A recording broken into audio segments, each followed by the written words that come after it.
Hello students, कैसे हैं आप सभी। ये है आपका इलेक्ट्रोस्टैटिक्स का पार्ट 7, जिसमें मैं आपको न्यूमेरिकल्स कराने वाला हूँ।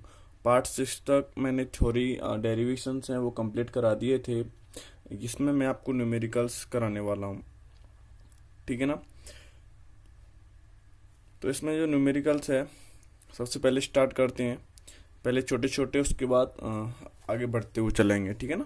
अपना लेवल बढ़ाते हुए चलेंगे। जैसे इसमें एक छोटा सा न्यूमेरिकल है। समान आवेश वाले दो धनायन एक दूसरे को 3.7 इंटू 10⁻⁻9 न्यूटन बल से प्रतिकर्षित करते हैं। उनके बीच की दूरी 5 एंगस्ट्रॉम है। प्रत्येक आयन में सामान्य अवस्था की तुलना में कितने इलेक्ट्रॉन कम हैं। पहली बात, इसने क्या क्या इलेक्ट्रॉन कम है, तो देखो ऊपर इलेक्ट्रॉन कम है तो वो क्या करता है, धनायन होता है। ठीक है, तो इसमें धनायन होता है। अब कह रहा है कि कितने इलेक्ट्रॉन कम है, नंबर ऑफ इलेक्ट्रॉन्स एन निकालना है हमें। तो एन निकालने के लिए हमें पहले क्यू चाहिए। पहले हमें ये देखते हैं क्या क्या दे रखा है। तो चलिए हम यहाँ पे लिख लेते हैं,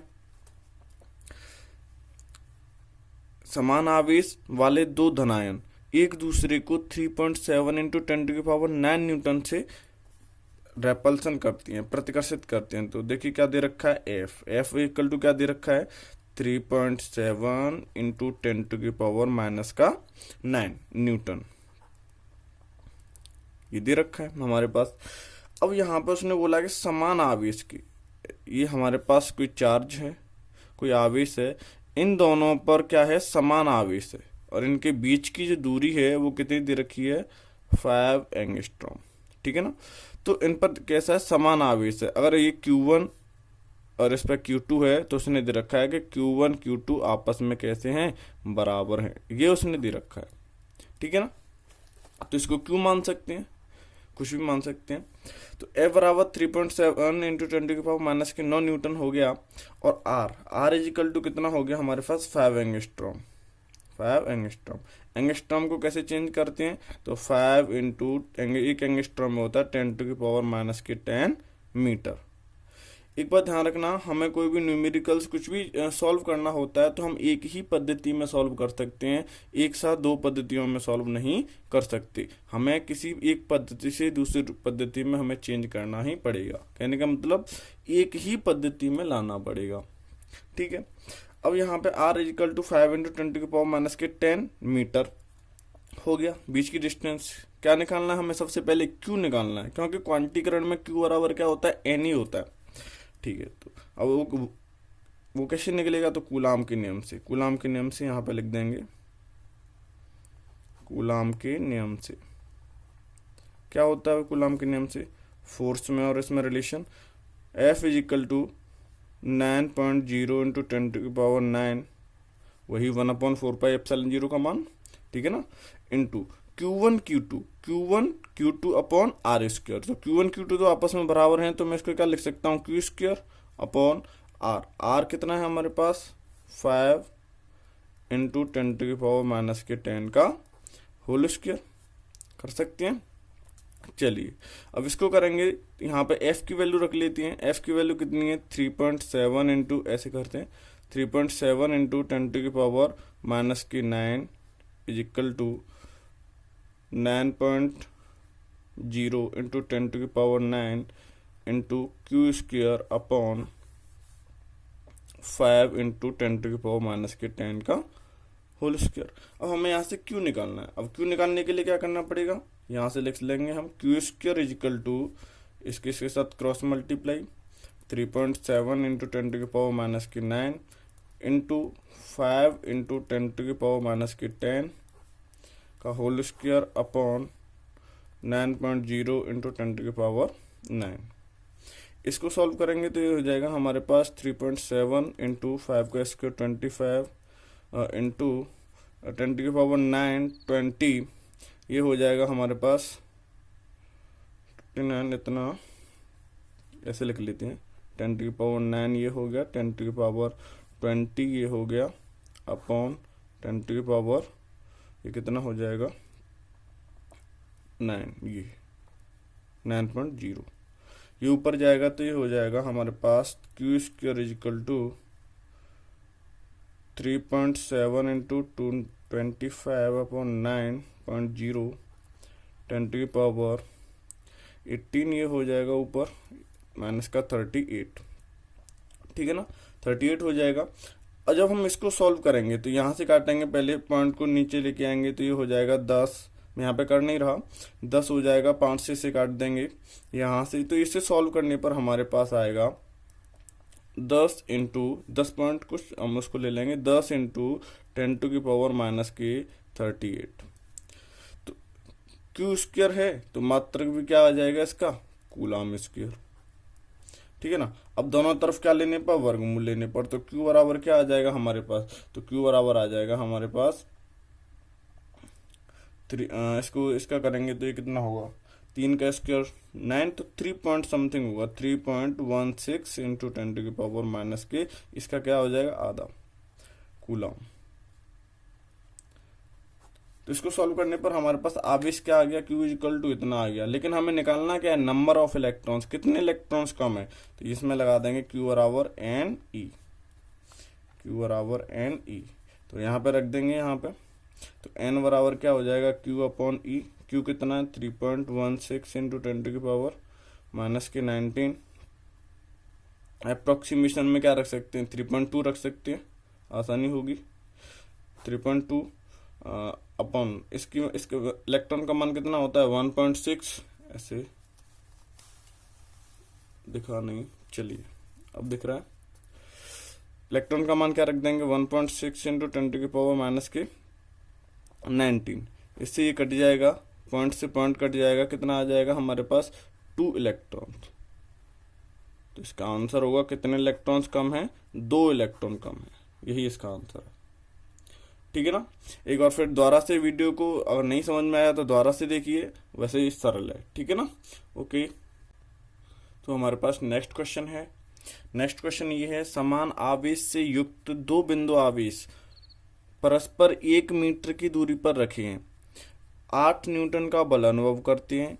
यदि वे आवेश इतनी ही दूरी पर रखे जल में रख दिए जाएं तो उनके बीच कितना बल लगेगा। कहने का मतलब हमारे पास कोई 2 चार्ज हैं, वो पहले तो उसने रखे हैं वायु में, ठीक है ना, फिर उसके बाद इनको उसमें किस में रखा है, जल में रखा है, और जल का परावैद्युतांक K इक्वल टू दे रखा है उसने 80, यहाँ पे परावैद्युतांक जल का दे रखा है, कितना दे रखा है, ऐसे लिख सकते हैं, जल का 80 ये दे रखा है उसने, तो ठीक है ना। तो हमें बतानी है तो उसके बीच कितना फोर्स लगेगा। तो मैं आपको एक फॉर्मूला ड्राइव करा चुका हूँ, फॉर्मूला बता चुका हूँ कि जो परावैद्युतांक होता है K, क्या होता है परावैद्युतांक, परावैद्युतांक बराबर होता है वायु में लगा फोर्स बटे किसी माध्यम में लगा फोर्स, समझ में आ रहा है ना, वायु में लगा फोर्स बटे किसी माध्यम में लगा फोर्स।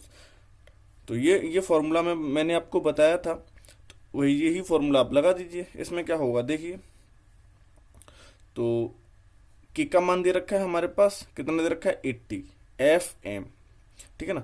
तो हमें Fm निकालना है, तो Fm इज इक्वल टू हो जाएगा, ये इधर आ जाएगा Fe अपॉन कितना आ जाएगा K।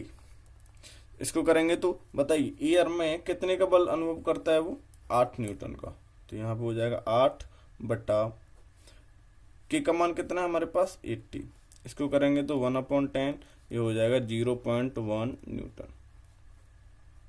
तो यहाँ पे इसके कहने का मतलब ये है कि जब वह वायु में उसका बल 8 न्यूटन है, 8 न्यूटन का अनुभव कर रहा है ये दोनों चार्ज वायु में, लेकिन जब इन्हीं दोनों चार्जों को उतनी ही डिस्टेंस पर जल में रखा जाता है तो इनके बीच जो बल हो जाता है वो 0.1 न्यूटन का हो जाता है, ठीक है ना।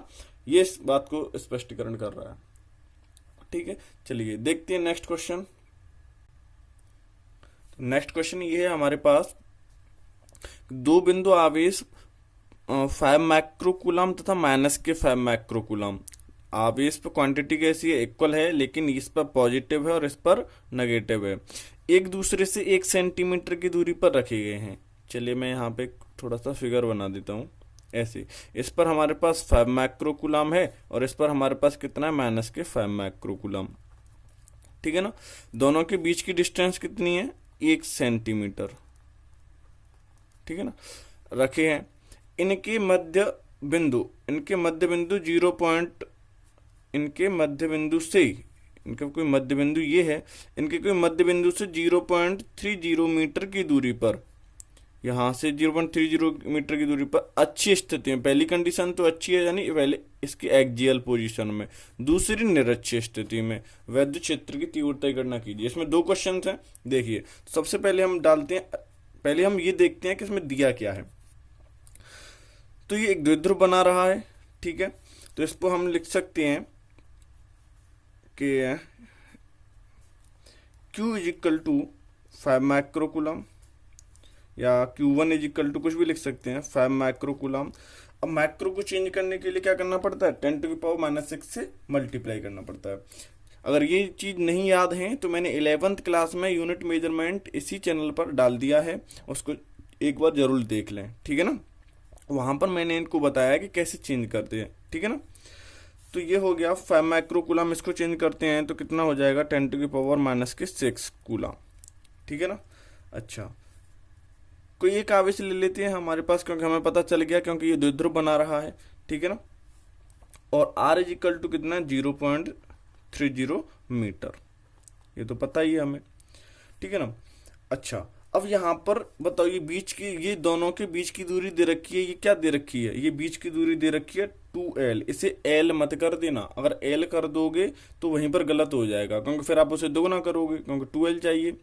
तो यहाँ पे 2L बराबर कितना दे रखा है, 1 सेंटीमीटर। इसी को अच्छी तरीके से करना है आपको। अब ये हो जाएगा 1 सेंटीमीटर, सेंटीमीटर को मीटर में कन्वर्ट करेंगे तो क्या हो जाएगा 10⁻⁻2 मीटर हो जाएगा। ये तो हमारे पास दे रखा है।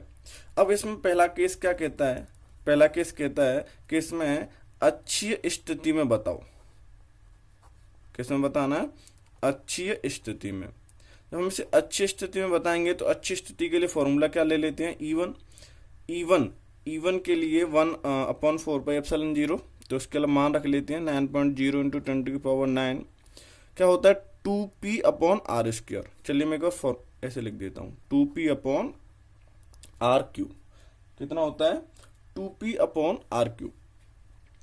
जब ये होता है, अब लगाएंगे इसमें p का मान क्या है, p का मान क्या होता है 2ql, या तो उसे अलग से निकाल लीजिए, यहाँ पे वैल्यू पुट कर देना।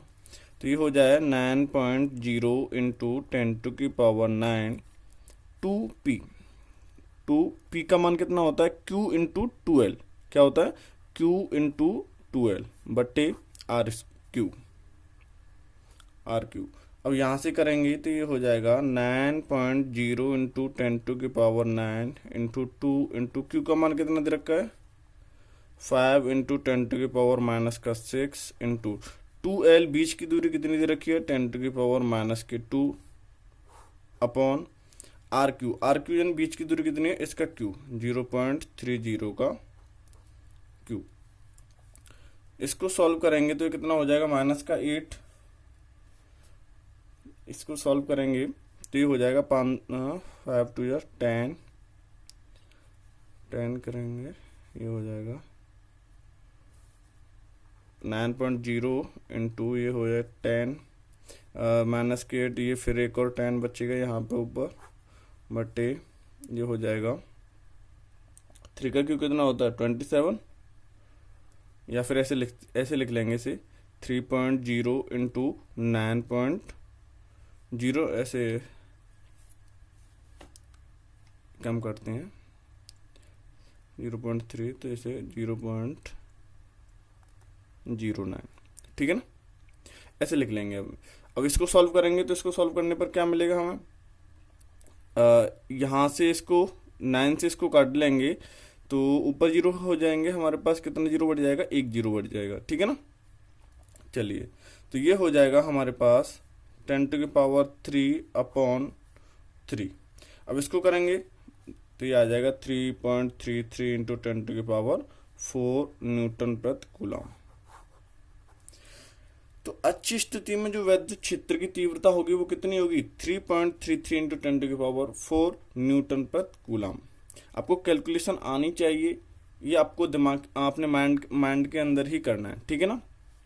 चलिए, इसी में कह रहा है कि निरक्षीय स्थिति में बताइए। तो निरक्षीय स्थिति के लिए क्या हो जाएगा, इसी में आपका एक फॉर्मूला ये है निरक्षीय स्थिति के लिए, मैं इसे E2 नाम देता हूँ। तो 9.0 इंटू 10⁹ कितना हो जाएगा, P/R3। कितना हो जाएगा, P/R3। तो इसमें क्या हो जाएगा, जो यहाँ पे 2 था वो 2 हट जाएगा, या तो डायरेक्टली यहाँ पे आप 2 से भाग दे दीजिए, जो भी है कैसे भी करना चाहो वैसे कर सकते हैं। 2 से भाग देंगे तो इसका आंसर आएगा 1.67 इंटू 10⁴ न्यूटन प्रति कूलम। ऐसे समझ में नहीं आ रहा तो एक बार फिर से ऐसे कर लेना, आ जाएगा, ठीक है ना। ओके, नेक्स्ट क्वेश्चन है आपका। तो इसमें अगला क्वेश्चन है, 2 वैद्युत आवेश +q तथा -q एक्स वाई तल में, एक्स वाई तल का मतलब द्विविमीय है, ठीक है ना, एक्स अक्ष पर और वाई अक्ष पर, तो 2 डायमेंशन है। तो एक्स वाई तल में क्रमशः बिंदुओं -k x2 यानी जो +q आवेश है वो इतने कोऑर्डिनेट, जो कोऑर्डिनेट दे रखे हैं यहाँ पर स्थित है, और जो -q आवेश है वो यहाँ पर इस वाले कोऑर्डिनेट पर स्थित है, ठीक है ना, रखे हैं। तो ओरिजिन पॉइंट जो मूल बिंदु है 0,0 पर परिणामी वैद्युत क्षेत्र की तीव्रता ज्ञात कीजिए तथा दिशा ज्ञात करें। तो सबसे पहले मैं आपके लिए एक फिगर ड्रॉ कर देता हूँ, ऐसे करके बना लेंगे, और यहाँ से इस तरफ चलेंगे और इस तरफ चलेंगे हम। ओरिजिन पॉइंट कौन सा होगा, ये होगा हमारे पास, ठीक है। ओरिजिन पॉइंट को क्या नाम दे देते हैं, O नाम दे देते हैं, ठीक है ना। इधर x और इस पर y अक्ष, x एक्सिस और y, ठीक है ना। ये x एक्सिस हो गया, ये y एक्सिस हो गया। अब इसमें हम क्या करेंगे, +q आवेश कहाँ पर स्थित है, -k x2, तो माइनस किधर चलता है, इधर, तो ये इधर हो जाएगा q, तो इसके कोऑर्डिनेट है -k x2, 0, और इसके हो जाएंगे x1, 0, क्योंकि इधर x प्लस पॉजिटिव होता है तो इसको नाम दे देंगे -q, ये +q और ये -q। तो इस वाले पॉइंट पर, ओरिजिन पॉइंट पर वैद्युत क्षेत्र की तीव्रता ज्ञात करनी है, ठीक है ना। तो सबसे पहले हम क्या करेंगे, अगर आपने डेरिवेशन अच्छे से देखा होगा तो इस क्वेश्चन को आप खुद कर लोगे, ठीक है ना। चलिए फिर भी मैं एक बार बता देता हूं। तो यहाँ पे लिख देंगे हम लोग +q आवेश के कारण, +q आवेश के कारण बिंदु O पर वैद्युत क्षेत्र की तीव्रता, वैद्युत क्षेत्र की तीव्रता, इसको क्या नाम दे देता हूं, E1, या E1 नाम दे देते हैं, EA नाम दे दो, कुछ भी दे दीजिए, मैं E1 दे देता हूं। तो E1 = हो जाएगा हमारे पास, क्या हो जाएगा, 1/4πε0। ये पूरा का पूरा उसने दे नहीं रखा, कोई माध्यम है तो हम वायु मान के चलते हैं, ध्यान रखना।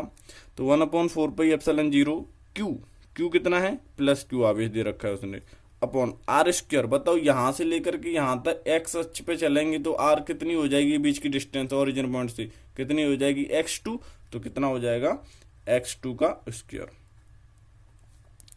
समझ में आ रहा है ना, ठीक है। डायरेक्शन क्या होगी बताइए, डायरेक्शन हो जाएगी इसकी, इसको क्या नाम दे देते हैं, इस वाले पॉइंट को नाम दे दीजिए ए, इस वाले पॉइंट को नाम दे दीजिए बी, ठीक है ना। तो डायरेक्शन हो जाएगी इसकी ए से ओ की ओर, किधर हो जाएगी, ए से ओ की ओर, इसकी डायरेक्शन हो जाएगी ए से ओ की ओर। भाई प्लस से तो दूर जाता है, ठीक है ना।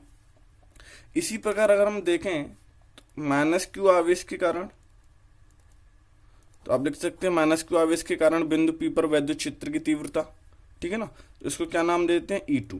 तो E2 बराबर क्या हो जाएगा, 1/4πε0, माइनस लेने से कोई मतलब नहीं, हमें क्वांटिटी लेनी है, तो यहाँ पे हो जाएगा Q अपॉन, अब बताओ इसके बीच की डिस्टेंस कितनी है, या ओरिजिन पॉइंट से इधर कितना गया है, x पर x1 गया है, तो ये हो जाएगा x1 का स्क्वायर। इसकी डायरेक्शन क्या है, माइनस वाले के पास, माइनस वाले के पास होती है, तो बताओ इसकी डायरेक्शन क्या हो जाएगी, O से Q, ये कौन सा पॉइंट है, B, O से B की ओर, O से B की ओर, ठीक है ना, ये हो जाएगी। अब हमें परिणामी निकालना है, इसके कारण किधर हो गई, इधर, इसके कारण भी किधर हो गई, इधर। बताओ थीटा कितना हो गया, 0, सीधा सीधा जोड़ देंगे हम, तो E बराबर परिणामी क्या निकलेगा हमारे पास, परिणाम में निकलेगा ई बराबर E1 प्लस E2। दोनों को ऐड कर देंगे तो क्या हो जाएगा, 1/4πε0 कॉमन आ जाएगा।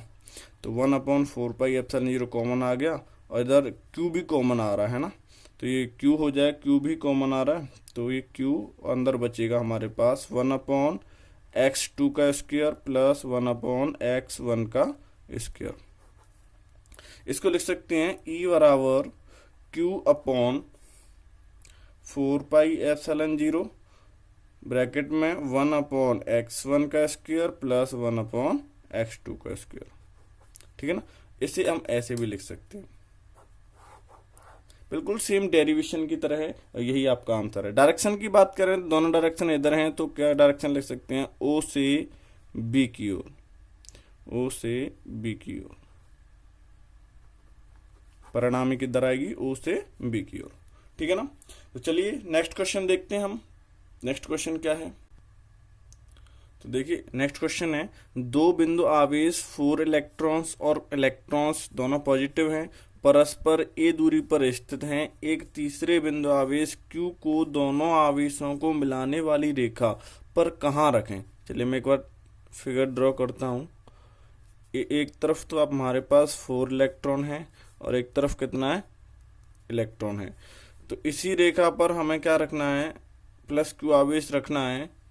तीसरा क्या रखना है, +Q आवेश रखना है, दोनों संतुलन में हो। कैसे हो, मान लेते हैं ये ए पॉइंट है, ये बी पॉइंट है। ए से x मीटर की दूरी पर, कितनी, x मीटर की दूरी पर एक पॉइंट है, क्या इसको क्या नाम दे देते हैं, P। इस पर हम क्या मान लेते हैं, एक Q आवेश मान लेते हैं। ठीक है ना, तो ये कौन, जब टोटल हमारे पास टोटल दूरी कितनी दे रखी है, A। ठीक है ना, तो ये कितनी हो जाएगी, ये वाली डिस्टेंस A माइनस एक्स। तो यहां पे लिख सकते हैं, माना x मीटर की दूरी पर निकाय संतुलन में होगा, निकाय संतुलन में होगा। संतुलन में होने के लिए क्या होना चाहिए, इधर वाला फोर्स और इधर वाला फोर्स क्या होना चाहिए, बराबर होना चाहिए, बिल्कुल उसी तराजू की तरह, है ना। इधर वाला फोर्स और इधर वाला फोर्स क्या होना चाहिए, इस वाले पॉइंट पर बराबर होना चाहिए।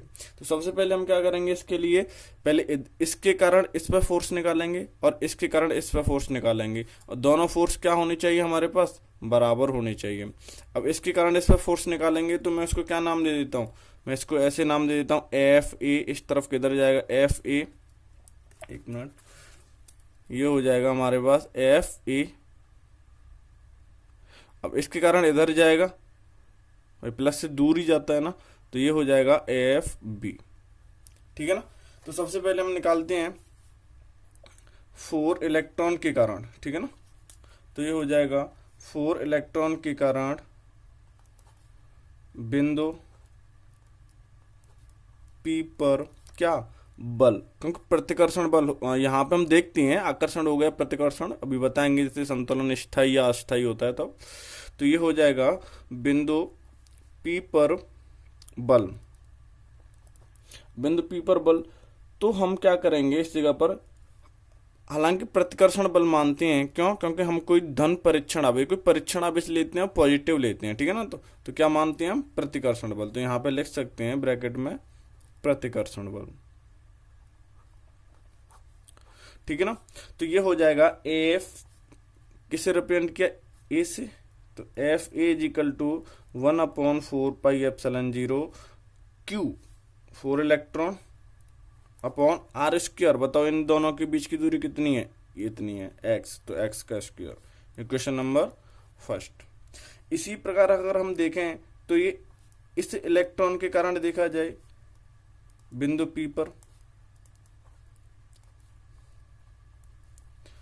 पर, वैद्युत क्षेत्र, बिंदु P पर वैद्युत क्षेत्र, वैद्युत बल देखें, तो कितना हो जाएगा, इसके कारण इधर FB, और FB बराबर हो जाएगा 1/4πε0 E अपॉन, बताओ यहां से लेके यहां तक डिस्टेंस कितनी बची, A माइनस एक्स, कितनी हो गई, A माइनस एक्स का whole square, R square. Equation number second. अब ये दोनों फोर्स संतुलन के लिए क्या होने चाहिए, बराबर होने चाहिए। तो संतुलन के लिए हम लिख सकते हैं यहां पे, संतुलन के लिए क्या होना चाहिए, F A is equal to F B होना चाहिए, ठीक है ना। तो दोनों फोर्स को रख देंगे हम यहाँ पे 1/4πε0। एफ ए कहाँ ये है, कितना हो जाएगा 4e/x² इज इक्वल टू, ये हो जाएगा 1/4πε0, कितना हो जाएगा e/a-x²,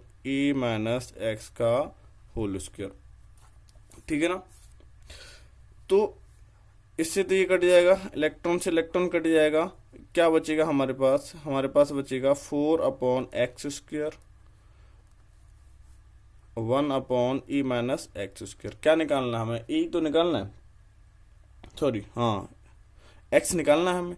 अब x निकालना है तो निकाल सकते हैं इसका होल स्क्वायर, ठीक है ना, निकाल सकते हैं। तो ये x को उधर लेके जाएं पहले, x² बराबर ये हो जाएगा 4e-x²। अब इसका क्रॉस मल्टीप्लाई करेंगे, क्रॉस मल्टीप्लाई करेंगे तो ये हो जाएगा हमारे पास, इसको सॉल्व करेंगे, वर्गमूल लेते हैं तो ये निकल के आएगा हमारे पास +-kx इज इक्वल टू, ये हो जाएगा 2, 4 का 2e-x, ठीक है ना, 2e-x। तो यहाँ पे x बराबर आएगा हमारे पास 2a/3। तो x से 2a/3 मीटर की दूरी पर क्या हो जाएगा, निकाय संतुलन में हो जाएगा, ठीक है ना। निकाय क्या हो जाएगा, संतुलन में। आप कह रहे होंगे माइनस वाला, तो डिस्टेंस तो माइनस में होती नहीं है ना। तो 2a/3 मीटर की दूरी पर क्या हो जाएगा, निकाय संतुलन में हो जाएगा, पहली बात। अब देखिए उसने कहा है कि किस दशा में यह संतुलन स्थायी होगा। तो स्थायी के लिए क्या होगा, अब देखो ये अगर यहाँ पे हम क्या मानते हैं, धन परीक्षण आवेश मानते हैं, धन परीक्षण आवेश मानते हैं, तो ये भी इन दोनों के बीच में क्या हो रहा होगा, प्रतिकर्षण बल लग रहा होगा, ठीक है ना, एक दूसरे को हटा रहे होंगे। इसके बीच भी क्या लग रहा होगा, प्रतिकर्षण बल लग रहा होगा, दोनों पॉजिटिव चार्ज है। अगर सपोज करो कि अगर एक कम हो जाए, जैसे एफ ए कम हो गया हमारे पास, क्या हो गया, एफ ए कम हो गया एफ बी की तुलना में, तो एफ ए कम हो गया, एफ ए कम हो गया तो एफ बी बढ़ गया हुआ, समझ में आ रहा है ना। अगर एफ बी कम हो जाए, एफ बी क्या हो जाए, कम हो जाए, तो एफ ए बढ़ जाएगा, ठीक है ना। फोर्स तो एक दूसरे पर उतना ही लगाएंगे ना, तो कोई एक कम हो जाएगा तो एक बढ़ जाएगा, एक कम हो जाएगा तो एक बढ़ जाएगा। तो अगर यहाँ पे दोनों प्रतिकर्षण बल है, इसलिए एक के घट जाने पर, एक के बढ़ जाने पर निकाय क्या हो जाएगा, जब एक घट जाएगा एक बढ़ जाएगा तो निकाय क्या हो जाएगा, इसमें संतुलन रहेगा। लेकिन संतुलन में रहेगा जिसे हम स्थायी स्थिति बोलते हैं। कैसे, कौन सी स्थिति में रहेगा, स्थायी में रहेगा, क्योंकि वो वहीं पर उसे खींच के रखेगा। दूसरी बात, अगर हम अस्थायी की बात करें, अगर यहाँ पे हम नेगेटिव चार्ज ले लेते, क्या ले लेते, नेगेटिव चार्ज, तो बताओ इसमें क्या होता, आकर्षण होता, इसमें भी क्या होता, आकर्षण होता। अगर हम यहाँ पे लिया था हमने +q धनावेश, अगर हम यहाँ पे क्या ले लेते हैं, ऋणावेश ले लेते हैं, क्या ले लेते हैं, ऋणावेश, नेगेटिव चार्ज ले लेते हैं, तो सीधी सी बात है एफ ए अब नेगेटिव चार्ज ले लेते हैं तो कहाँ पे लगता है, इधर लगता भाई, फिर नेगेटिव चार्ज ऐसे इधर लगता, तो ये हो जाता, जो एफ ए फोर्स है, एफ ए किसके बीच में लगता, ए और पी के बीच में लगता, ए पी के बीच लगता, और एफ बी किधर लगता, एफ बी लगता पी बी के बीच में, अब पी बी के बीच में लगता। अब इनमें से कोई फोर्स बड़ा हो जाता तो वही तो अपनी ओर खींच लेता, वही जब इनमें से कोई सा फोर्स बड़ा हो जाता, अब वो अपनी ओर खींच लेता, फिर उसे अपनी ओर खींच लेता, तो फिर वो उस वाले पॉइंट पर स्टेबल कहाँ रहा, जब स्टेबल नहीं रहा तो इसलिए ये कौन सी स्थिति है, अस्थायी। तो ये हो जाएगा संतुलन के जो स्थायी स्थिति के लिए धन और अस्थायी स्थिति के लिए नेगेटिव चार्ज, ठीक है ना। ओके, तो नेक्स्ट क्वेश्चन है हमारे पास कि 2 न्यूटन प्रति कूलाम के वैद्युत क्षेत्र से 30 डिग्री के कोण पर 1 कूलाम मीटर आघूर्ण का एक वैद्युत द्विध्रुव रखा है। वैद्युत द्विध्रुव पर लगने वाला बल युग्म की गणना कीजिए। अब बल युग्म क्या होता है, बल युग्म होता है टाउ, क्या होता है, टाउ। तो टाउ की गणना करनी है। तो न्यूटन प्रति कूलम मात्रक से डिफाइन है। विद्युत क्षेत्र ई का मान कितना दे रखा है 2 न्यूटन प्रति कूलम। थीटा कितना दे रखा है हमारे पास 30 डिग्री। कूलम मीटर यानी पी, पी का मान कितना दे रखा है हमारे पास 1 कूलम मीटर। ठीक है ना, ये चीज दे रखी है। हमें क्या निकालना है, टाउ निकालना है। हम जानते हैं जब एक समान वैद्युत क्षेत्र में हम कोई द्विध्रुव रखते हैं तो टाउ बराबर क्या होता है, टाउ बराबर होता है पीई साइन थीटा। डेरिवेशन किया था हमने, पी भी दे रखा है, ई भी दे रखा है, साइन थीटा दे रखा है, लगा दीजिए। टाउ ज्ञात करना है। टाउ और पी का मान कितना है 1 इंटू ई का मान कितना दे रखा है 2 इंटू साइन थीटा की जगह 30। साइन 30 की वैल्यू कितनी होती है 1/2। 2 से 2 कट गया। टाउ का मान कितना आ गया हमारे पास, टाउ का मान आ गया हमारे पास 1। कितना आ गया 1। अगर हम इसकी मात्रक की बात करें तो मैंने क्या बताया था, एक बल और उसकी बीच की लंबवत दूरी, तो इसका मात्रक हो जाएगा न्यूटन इंटू मीटर। तो 1 न्यूटन इंटू मीटर इसका आंसर हो जाएगा। ठीक है ना। ऐसे इसमें बहुत सारे सवाल हैं, घर पे प्रैक्टिस करना, छोटे छोटे क्वेश्चन हैं। तो आज के लिए इस वीडियो में बस इतना ही। अगर वीडियो अच्छी लगती है तो आप लाइक शेयर चैनल को सब्सक्राइब कीजिए। मैं आपके लिए ऐसी ही वीडियो डालता रहूँगा। नेक्स्ट चैप्टर में आपको कराने वाला हूँ वैद्युत फ्लक्स गॉस थ्योरम। अगर आपको इस वीडियो से रिलेटेड और भी न्यूमेरिकल्स चाहिए तो कमेंट सेक्शन में लिख देना, मैं आपके लिए और भी वीडियो बना दूंगा इस पर। ठीक है ना। अभी इसमें फिगर वाले क्वेश्चन हैं तो वो भी प्रैक्टिस करना आ जाएंगे। ठीक है ना। ओके, थैंक यू, धन्यवाद। जय हिंद, जय भारत।